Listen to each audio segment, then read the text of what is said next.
biar bisa merekam dan nah, oke. Sudah mulai.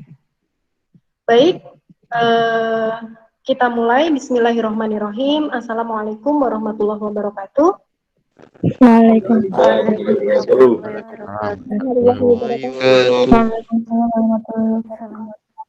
Terima kasih saya ucapkan kepada mahasiswa yang sudah menyediakan waktu, yang mungkin memanage waktu, ya ikut di sana, ikut di sini, biar dapat semuanya gitu ya, untuk bisa langsung bertatap muka secara online di sini, bertatap gambar ya, bertatap gambar di sini untuk mempelajari tentang teori ralat dan penyajian data.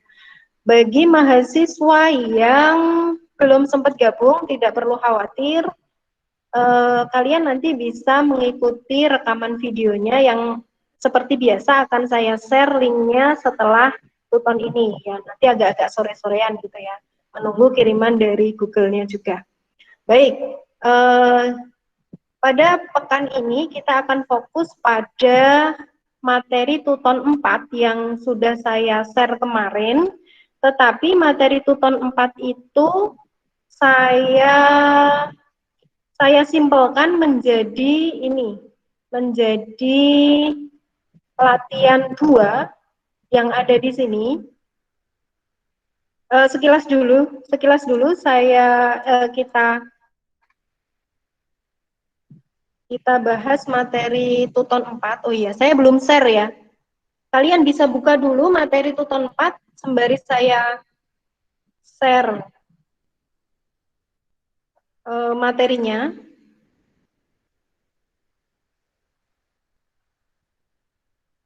Oke, apakah sudah terlihat? Masih proses ya? Sudah terlihat? proses, Bu. Sudah terlihat? Ya. Oke, saya share. Nah, ini dia yang akan kita bahas. Teori ralat. Ralat itu sebenarnya adalah ketidakpastian. Mana ya kata-katanya ya? Ralat itu adalah ketidakpastian atau kebolehjadian gitu. Kebolehjadian. Kalian sudah baca teori ralat ini? Semuanya? Sudah.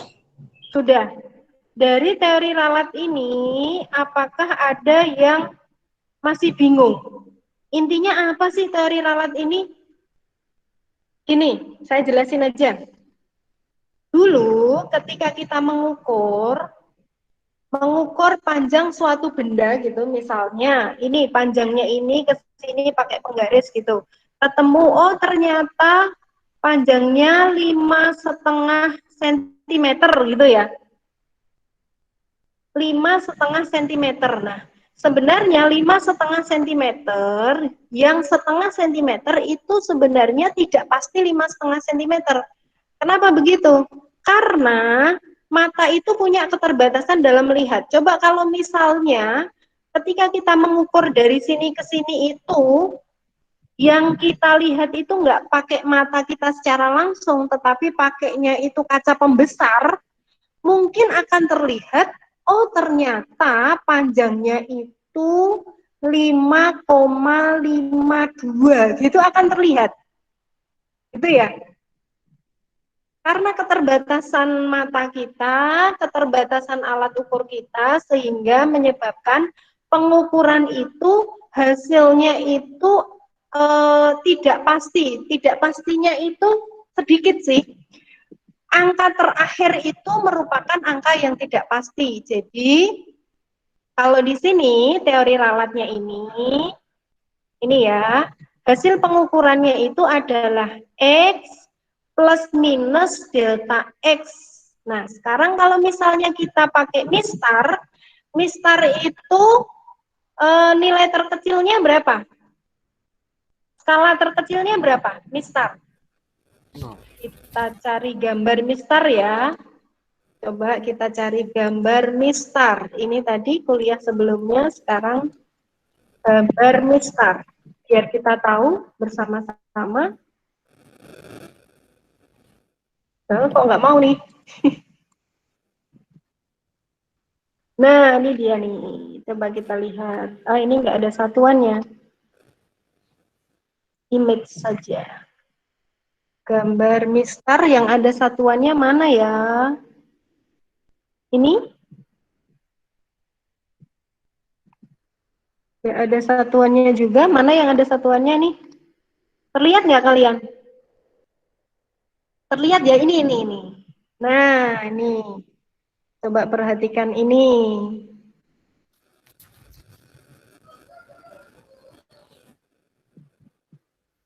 Ini malah nggak jelas ya begini kan.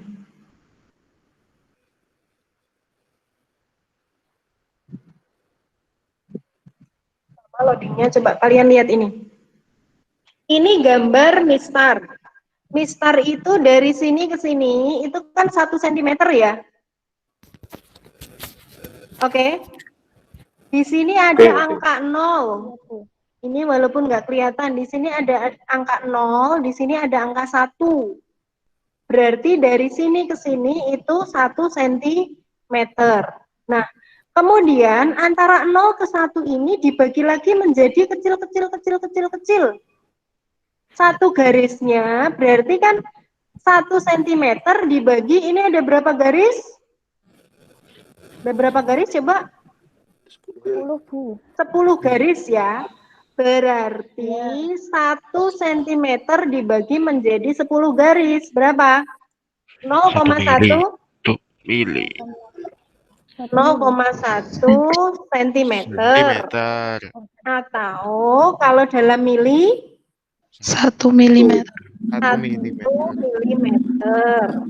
Atau kalau misalnya ini ke sini 1 cm diubah ke dalam mili, di sini ada ya. Diubah ke dalam mili berapa? 10 mili. 10 milimeter. Nah, ketidakpastiannya itu adalah kalau pengukurannya tunggal, kalian sudah baca pastinya. Kalau pengukurannya tunggal, ketidakpastiannya itu setengah dari skala terkecil. Skala terkecilnya kan berapa? Milimeter. Berapa milimeter? 1 milimeter. 1 milimeter ya. 1 milimeter. Kalau dalam satuan milimeter ya. Ya. Kalau misalnya kita samakan satuannya dalam sentimeter ya berarti 0,1 Sentimeter. sentimeter. Kalian bingung nggak satuannya ini? Ya. Nah, ini lebih gede ya. Lebih gede. Ini terima kasih ya Mas-mas dan Mbak yang ada di sini sudah menyajikan gambar yang dipakai untuk belajar. Nah, ini lebih gede nih ya. Ini ada 10 garis. Nah, untuk menentukan ketidakpastian itu kita lihat dari nilai setengah skala terkecil. Jadi, kalau ini skala terkecilnya mau dalam milimeter atau mau dalam sentimeter? Dalam apa? Sentimeter aja. Sentimeter. Kita akan tuliskan di sini ya.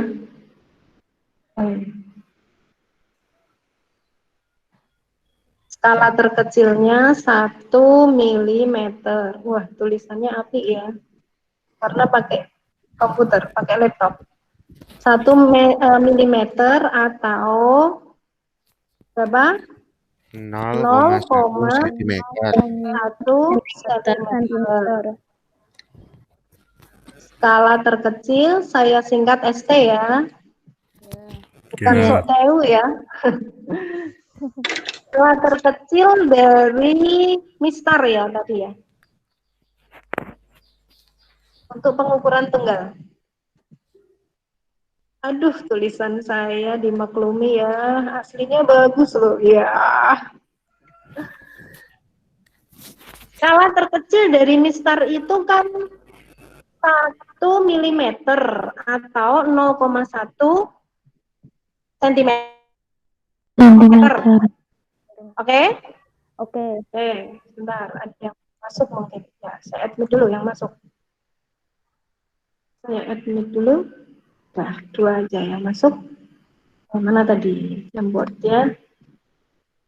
Kelihatan nggak yang saya tulis ini? Kelihatan. Kelihatan ya. Nah, sekarang ketidakpastian atau teori ralat atau besarnya kemungkinan naik turunnya apa yang kita lihat, ketidakpastian itu disimbolkan dengan delta X. Nah, untuk pengukuran tunggal, delta X-nya itu apa? Setengah dari skala Terkecil. Skala terkecil. Ya, berarti untuk jangka sorong, jangka sorong sih. Mistar. Untuk mistar ini, maka ketidakpastiannya adalah Setengah 0,1 cm. 0,5 cm. milimeter, ya kan? Iya, Iya. iya, iya. Iya. Atau 0,5 5 cm. Sentimeter. sentimeter. Dapatnya dari mana ya? Dari setengah kali ini ya. Nggak saya tulis lagi, nggak apa-apa kan? Nggak apa-apa. Nah, ketika nanti ada hasil pengukuran panjang itu misalnya L. Aduh, ini L maksudnya bukan E ya. L itu disimbolkan dengan hasilnya adalah L plus minus delta L. Panjang tadi berapa panjangnya? 5,5 ya tadi ya. Kan saya contohkan panjang dari garis hitam tadi kan 5,5 ya. 5,5 cm ya. Nah, ini sebenarnya ada ketidakpastian sebesar berapa kalau mau dalam sentimeter? 0,05 tutup kurung sentimeter. Gitu ya. Nah, artinya apa? Kita tuliskan di sini. Nih, artinya kita tulis ulang yang lebih bagus, yang lebih meletot-meletot gitu ya. Panjang dari garis tersebut tadi kan ternyata 5. Nggak boleh hanya ditulis 5,5 toh aja. Ini namanya tidak jujur. Kita harus jujur. Oh, kita ngukurnya pakai mistar. Kalau pakai mistar, yang kita lihat dengan mata kita itu 5,5, pada hakikatnya sebenarnya ada ketidakpastian sebesar 0,05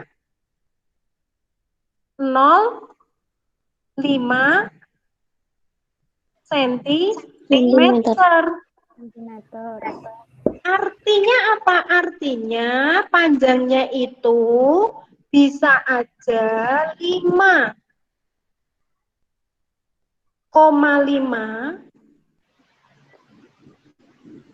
dikurangi 0,05 sentimeter berada di rentang ini. Berapa ini?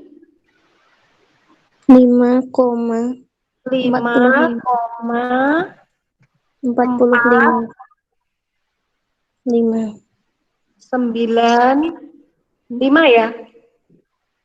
Ya enggak? 45, Bu. 45? 45 ya? Iya, Bu. Ya.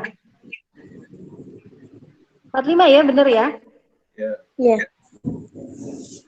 5,45 cm atau 5,5 ditambah dengan 0,05 cm, yaitu berapa? 5,55 Ya, 5,55 sentimeter.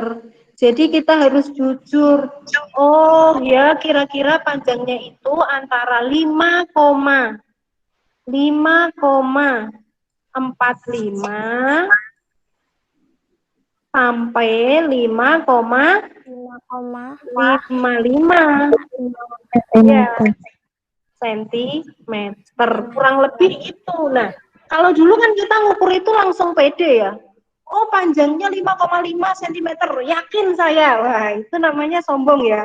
Kalau sudah belajar IPA nggak boleh seperti itu. Kita harus jujur, kita harus objektif. Oh, saya menggunakan penggaris, maka panjang dari benda itu punya ketidakpastian 0,05 cm, sehingga panjangnya ya kisarannya kalau nggak segitu ya segitulah. Kalau nggak 5,45 ya bisa aja 5,45, bisa aja 5,46, itu masih betul. 5,47 itu boleh, 5,50, 5,51 itu boleh. Jadi orang-orang bisa aja nanti mengukurnya sekitaran ini gitu ya, sekitaran. Nggak boleh kita tetapkan langsung, wah pasti 5,5, itu kita kepedean. Kalau dulu kan kita nggak tahu ya, kalau kepedean ya, kirain udah betul ya. Nah, mulai sekarang ketika nanti praktikum, ketika melakukan pengukuran, kita harus pastikan kita pakai alat apa, ketidakpastiannya berapa, sehingga hasil pengukurannya harus kita sajikan secara valid ya, secara jujur, nggak boleh bohong, walaupun cuma 0,05 gitu ya. Sehingga nggak boleh menjudge. Si A ngukurnya ketemu 5,49. Terus si B ngukur ketemunya 5,52 misalnya. Siapa yang benar? Kira-kira. Si A apa si B? Ayo. Nggak tahu. Ya. Dua-duanya ada kemungkinan benar. Kalau masih berada di rentang ini berarti masih dianggap betul. Ini ketidakpastian karena alat ukurnya yang terlalu kurang valid ya, sehingga harus kita cantumkan di sini. Jadi kalau misalnya Andi mengukur ketemunya 5,49, kemudian Ando mengukurnya 5,52, dua-duanya betul gitu. Nggak boleh gontok-gontokan. Wah, aku yang benar, kamu salah. Nggak boleh gitu. Asal berada di rentang ini, dua-duanya betul. Gitu? Bisa dipahami? Ya. Ya, oke. Sekarang kita lanjutkan dulu ke materinya yang ini. Nah, itu kalau ngukurnya pakai pengukuran tunggal, nggak masalah lah. Kalau pengukurannya itu pakai pengukuran majmuk berkali-kali, nanti kalian baca lagi ya di sini ya. Ini contohnya ada macam-macam nih. Kalau pengukurnya berkali-kali, terus bagaimana? Apakah ya pakai seperti itu? Gimana? Beda lagi. Ternyata enggak. Kita kalau ngukurnya itu berkali-kali ini 1, 2, 3 dan seterusnya sampai 1.000.000 misalnya, kalau ngukurnya berkali-kali maka kita tidak bisa menggunakan ketidakpastian yang itu tadi, karena Yongko kesel banget loh ya, iki kok dihitung ketidakpastiannya piro, iki kok dihitung ketidakpastiannya berapa, padahal hasil pengukuran itu harus dicantumkan dalam satu hasil pengukuran, yaitu X plus minus delta X. Mana ya? Ah, ini loh. Harus dicantumkan dalam X plus minus delta X. Maka bagaimana cara nanti mengukurnya, mencari ketidakpastiannya? Untuk mencari ketidakpastian itu delta X ya, yang tadi saya sampaikan ya. Untuk mencari ketidakpastiannya itu harus dicari dulu selisih antara pengukuran satu dengan pengukuran yang lain. Tetapi sebelumnya seluruh pengukuran itu harus dirata-rata. Dirata-rata, average.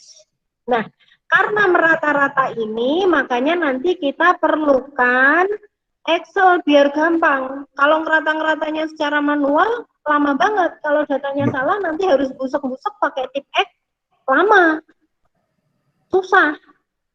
Beda kalau kita pakai Excel, nanti tinggal delete-delete aja, enak. Nah, seperti ini. Saking enaknya sampai enak gitu ya. Seperti ini. Nah, pengukuran tunggal tadi ya, pengukuran tunggal tadi hasil ukurnya ditampilkan dalam X plus minus delta X, di mana X adalah nilai terukur, kemudian delta X itu ketidakpastian diperoleh dari setengah kali skala terkecil. Kalau yang pengukuran tunggal bisa semua ya, nggak masalah ya. Nah, sekarang kalau pengukuran majmuk itu tidak bisa dicari dengan seperti ini, tetapi harus kita cari dulu X barnya. X barnya ini rata-rata, kemudian delta X, cara mencari delta X-nya juga bukan dari ini lagi, tapi udah beda. Karena datanya banyak. Kalau pakai ini nanti keriting tangannya. Harus di rebonding susah ya. Jadinya kita pakai Excel seperti ini. Nih, untuk memudahkan ini nanti insya Allah saya share ya. Kalau saya lupa nanti tolong diingatkan untuk nge-share ke Ikhlas ya, biar bisa kalian download. Nanti saya diingatkan kalau misalnya nanti lupa. Nah, di sini nanti kalian bisa latihan ini. Ini nanti kalian bisa latihan, kemudian ini kunci jawabannya. Kunci jawabannya ada di sini.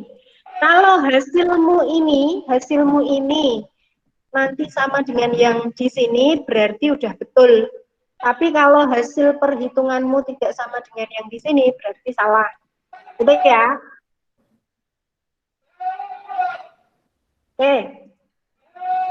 Kalau zaman dulu saya melatih mahasiswa untuk bikin simbol-simbol ini, tapi sekarang belajar sendiri lah ya. Simbol-simbol ini diperoleh dari sini loh, insert simbol. Nah, di sini ada semua ya. Kalian klik simbol, nah ini ada semua. Nanti dicari di sini. Simbol-simbol dari sini. Kalau ada kayak ini sigma, kemudian ini ada O, kemudian apa lagi ya, dan seterusnya lah. Nah, oke. Sekarang ini hasil pengukuran XI. Kalau satuannya meter berarti apa nih kira-kira? Besarannya apa nih? Satuannya adalah meter. Kan besaran pokok macam-macam ya. Bisa kita lihat dari satuannya. Kalau satuannya meter berarti besaran pokoknya apa nih? Yang kita ukur. Panjang, betul. Panjang ini bisa nanti panjang, bisa lebar, bisa tinggi, bisa diameter, bisa ketebalan. Semua pengukuran yang satuannya meter itu disebut dengan besaran panjang. Jadi jangan bingung nanti ya, loh ini ngukur ketebalan kok besarannya panjang ya, gitu. Nggak usah bingung, nggak apa-apa. Santai aja, itu masih tetap betul. Yang penting kalian lihat ini, satuannya apa, untuk menentukan dia besaran apa. Di fisika dasar 1 kan udah dijelasin ya, tentang besaran pokok dan besaran turunan kan? Iya. Nah, ini masih yang simple. Kita masih mengukur besaran pokok dulu. Sebelum nanti di praktikum ketiga ya. Ketiga nanti kita mulai ke besaran turunan. Saya jelasin nanti aja yang besaran turunan. Ini yang besaran pokok dulu. Besaran pokok ya. Hasil pengukurannya ternyata seperti ini. Ini dilihat dari hasil pengukuran ya. Jadi nanti kita menggunakan alat ukur, kemudian kita mengukur secara langsung, terus kita lihat apa yang kita lihat itu kita tuliskan di sini gitu. Nah, ini dikasih kemudahan, namanya simulasi ya, seperti ini ya. Dikasih kemudahan, udah dicantumkan dari hasil pengukuran ternyata ada 1 sampai 10 ini. Nah, 1 sampai 10 ini, kemudian untuk mencari sigmanya, jumlahnya, caranya bagaimana? Ini. Tambah. Pakai rumus, Bu. Pakai sum. Ya. Tambah itu kan kesel. Nah, kalau di Excel itu kalian bisa pakai caranya ini. sum. Ya. Saya coba di sini ya. Sum, kemudian dalam kurung ini B ini kita klik ke sini. Oke, saya praktekkan nanti kalian coba ya. Hasilnya 355,90 ya. Dari sini kita langsung ketik sama dengan. Nah, sama dengan kemudian kita tuliskan sum. Nah, ini kan udah keluar sum nih. Kita klik 2 kali. Klik-klik. Nah, kalau udah ketemu seperti ini, kursornya kita bawa ke sini dan kita blok sampai nomor 10 ya, sampai sini kursornya kita lepas. Oh, ini masih kurang. Sampai sini kursornya kita lepas, sudah sampai sini, kemudian kita enter. Set. Gitu ya. Ketemu hasilnya ini. Oke? Oke. Bisa? Ya. Bisa. Saya yakin sebagian sudah bisa, tapi sebagian mungkin dulu belum pernah. Yang sudah pernah, tolong nanti membantu yang sudah, yang belum pernah ya. Jadi nanti pokoknya tanya-tanya sama temennya. Itu kan ada nomor WA-nya ya. Jangan sungkan untuk saling bertanya di dalam satu angkatan, nggak harus satu kelas. Ini kan online ya.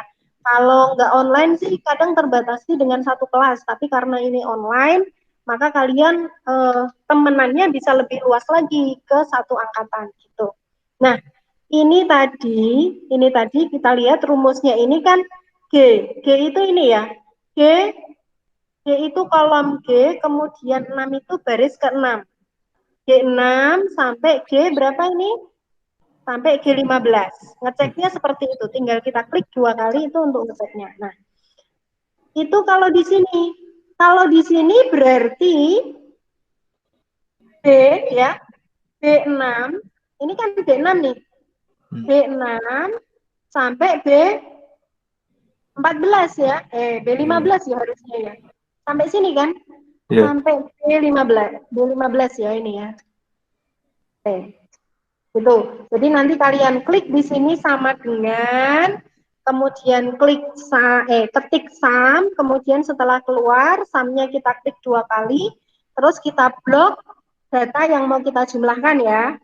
Oke, paham? Ya. Oke. Sum sudah ada, kadang-kadang kita nanti akan membutuhkan sum di sini, jumlah. Selain jumlah, kita juga membutuhkan rata-rata. X bar, rata-rata di pelajaran matematika ya. Cara mencari X bar itu dijumlah kemudian dibagi dengan ini ya, jumlah frekuensi ya, total frekuensi. Tapi kalau frekuensinya ada ribuan kan susah. Nah, di Excel itu kita sudah diberikan kemudahan. Bagaimana caranya? Cukup ketik sama dengan gitu ya. Ketik sama dengan, kemudian setelah itu kita ketik average. Average itu artinya rata-rata. Setelah ketik average, kemudian kita blok lagi yang mau kita rata-rata yang mana. Kita coba ya, ini ya, 35,59 ya. Oke. Di sini kita kursornya kita taruh di sini, ini buktinya ada kotak ini. Kemudian kita ketik sama dengan. Setelah itu ketik apa tadi? Average. Average. Nah, di sini udah keluar ya. Average aja udah keluar ya. Kita pilih yang average ya, jangan average ya. Kita pilih yang average, yang belakangnya E. Kita klik berapa kali? 2 kali. 2 kali. Kita klik 2 kali. Klik, klik. Nah, sudah muncul kurung seperti ini, terus gimana? Blok. Blok ini 1 sampai dengan 10. Sudah sampai 10, kita lepaskan bloknya. Klik. Nah, sudah terlepas, kita cek dulu. Ini G6, betul ya? G6 sampai G15. G15, betul kan? Ya. Betul. Terus setelah itu? Enter. Enter. Klik. Nah, selesai deh. Enter. Oke? Bisa? Ya. Nah, selanjutnya setelah kita ngeklik ini, setelah kita menyelesaikan sigma atau jumlah dan X bar atau rata-rata ini, kemudian kita harus mencari dulu deviasi penyimpangannya. Penyimpangannya, rumus mencari penyimpangan bagaimana? Ini ya. Itu di bawah. Rumusnya adalah X, ini XI dikurangi X bar. Ini nanti caranya kita klik sama dengan gitu ya. Di sini kita klik sama dengan ini ya. Ini kan 0,03. Kita cek ya. Di sini klik sama dengan, kemudian kursornya kita bawa ke XI, XI-nya kan X pertama ya, X pertamanya kan ini. Dikurangi dengan X bar itu X rata-rata. Ini ya. Yeah. Kemudian kita enter. Ketemu deh 0,03. Oke, paham sampai sini? Ya. Nah, kemudian ada tambahan untuk mencari di bawahnya, nggak usah dicari satu-satu, nanti cukup ditarik aja.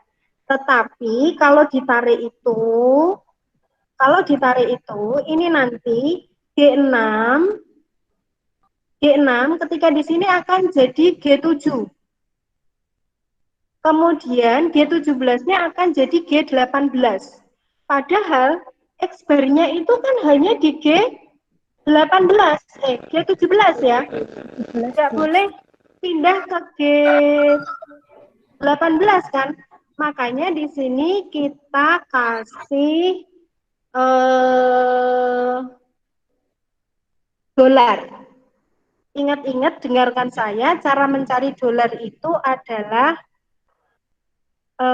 shift, kalau di laptop saya itu shift dari 4.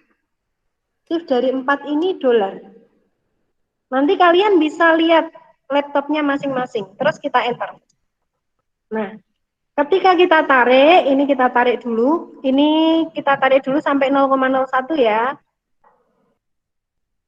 Oh, kok jadi begini? Nah, ternyata dolarnya salah yang dipakai. Kita undo dulu, dolarnya bukan yang itu, ternyata dolarnya yang ada di, kita cek dulu di sini. Kalian kalau misalnya ragu-ragu nanti bisa cari di internet cara menuliskan simbol dolar pada Excel untuk laptop saya ini ThinkPad Lenovo. Nah, nanti kalian sesuaikan dengan laptop masing-masing karena kadang posisinya berbeda-beda. Coba kita lihat bagaimana cara menuliskan dolar yang dimaksud biar tidak hilang. Nih, ternyata dolar bisa nih. Nih, dolar bisa kita tulis F4 ternyata ya. FN F4. Nih yang bawah ini. FN F4. Di laptop kalian di sebelah kontrol itu ada tombol FN. Jadi kalian ketik secara bersamaan antara FN dengan F4. F4 yang ada di atas ya. Tahu ya? Tahu kan? Ya. Oke, sekarang kita coba ya. Kita coba di sini. Ini bukan dolar ini yang dimaksud ternyata. Coba saya ketikkan, saya pencet secara bersamaan FN dan F4. Oh. Bisa.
Masih pada di situ?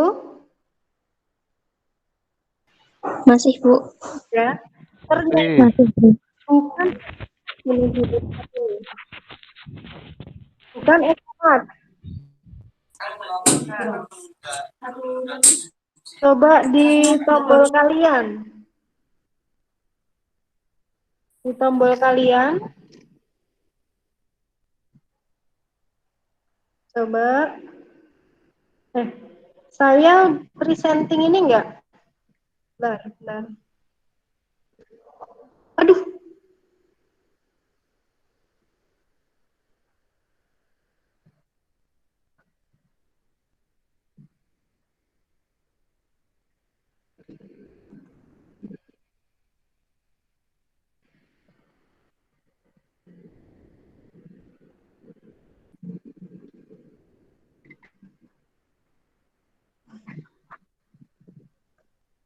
Saya jadi keluar masuk ini ya.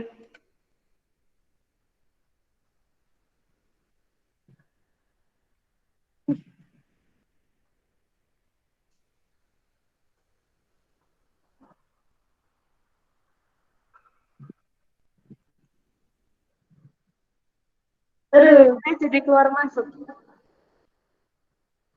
Oke.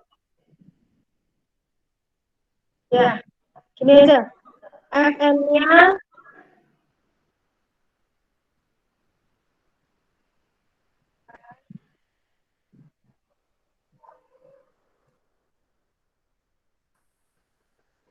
ini kenapa saya dua ya?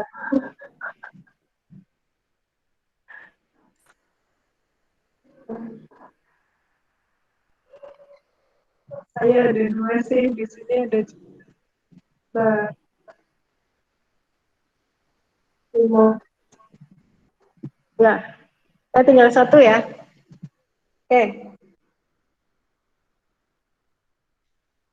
Nanti daripada saya mati-mati lagi ya dalam mencoba memberi tanda dolar, untuk sementara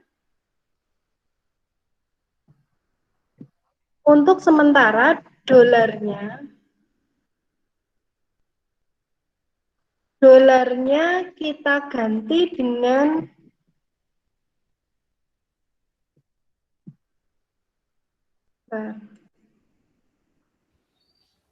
share screen. Saya share screen dulu. Sudah nampak screen-nya? Sudah nampak screen-nya? Sudah ya? Oke, daripada nanti kelamaan bikin ini, oh ini udah bisa, ini dolarnya bener.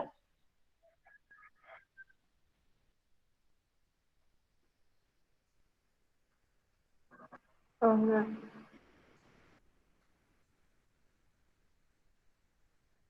Ya hapus dulu aja. Main ini. Nah, sementara biar kalian tidak bingung dalam mencari dolar, ini kita tuliskan dengan angkanya saja. Kita tuliskan dengan 35,59. Ini nggak akan berubah kalau ditarik, kan bukan sel. Gitu. Jadi kalau ditarik ini 0,00, ini 0,01 ya. Coba kita tarik ya. Nah, nggak berubah ya. Oke? Yes, seperti itu? Bisa? Bisa? Ya, nanti bisa-bisakan. Ya, bisa-bisakan. Nanti dicoba, kalau nggak bisa besok ditanyakan. Besok sepertinya Senin depan kita ketemu lagi ya. Iya. Kalau nggak Senin depannya lah. Nanti saya dikabari aja, kira-kira apakah butuh ketemu atau enggak dalam mencoba ini. Atau setelah praktikum aja. Setelah praktikum kan nanti kalian sudah mulai bikin data kan, bikin analisis data, nanti akan ketahuan bisa apa enggaknya. Oke. Setelah itu, ini kan deviasi atau penyimpangan sudah. Kemudian kita kuadratkan.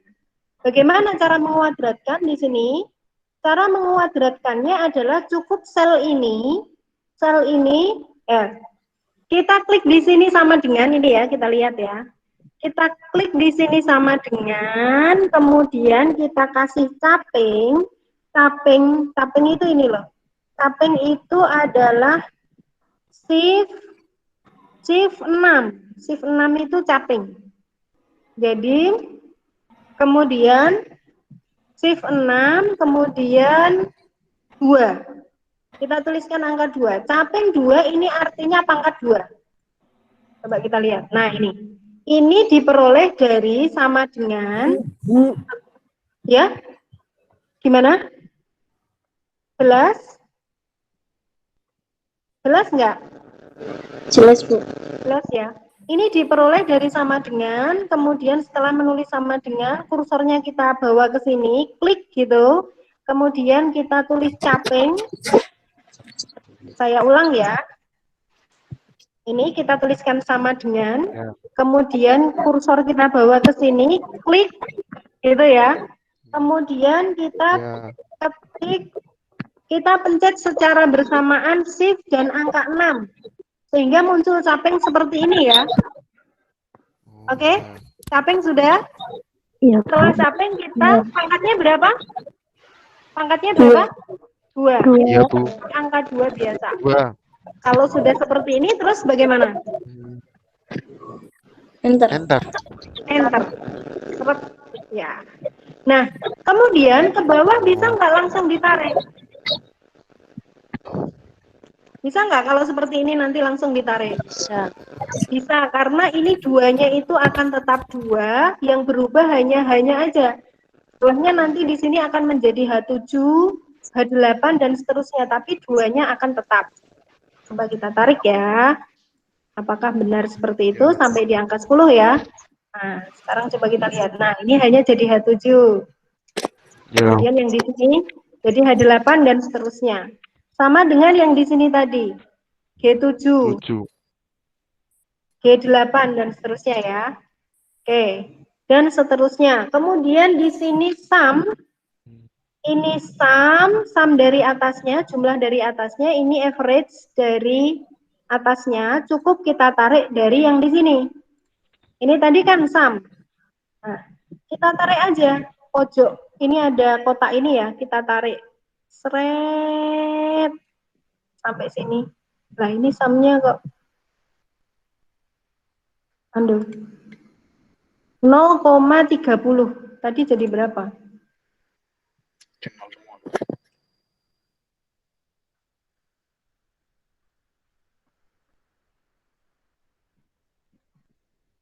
Ya, kenapa ini jadi 0,00? Karena coba kalian lihat, ini 2 angka di belakang koma, padahal tadi harusnya berapa angka di belakang koma? 4 angka kan? Ya, tetap kita tarik, santai aja. Kemudian di sini kita klik kanan, format cell, kemudian number ya, format cell, di sini ada number, decimal places-nya kita jadikan 4. Jadi 4 angka di belakang koma, bukan 2 angka di belakang koma.